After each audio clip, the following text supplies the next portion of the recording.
Mes chers collègues, nous revenons à cette délibération en l'accueillant avec un grand plaisir puisqu'elle va, je l'espère, régler une bonne fois pour toutes la question du partage des compétences entre la ville et la préfecture sur la stérilisation et l'identification des chats libres. C'est l'objet de cette délibération.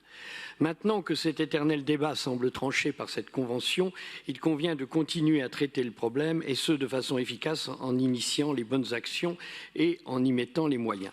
Des associations sont déjà subventionnées et réalisent des actions qui méritent d'être amplifiées. Citons par exemple la SPA One Voice, promoteur du chat Tipeee que nous avons voté en 2021.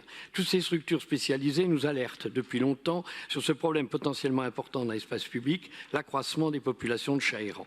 Nous ne le répéterons jamais assez, mais les solutions pour endiguer ce problème sont connues et font peu de débat. La stérilisation tout d'abord. Elle nécessite une volonté forte de vouloir y remédier et des moyens adéquats.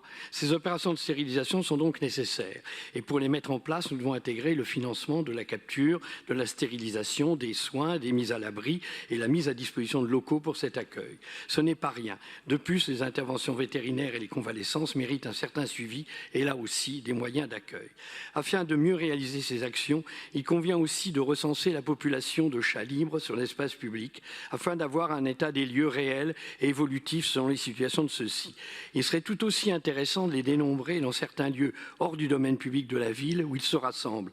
Je pense notamment à leur forte fréquentation du jardin de l'UNESCO, place Fontenoy. Sans doute les chats ont-ils compris tout le bénéfice de l'extraterritorialité.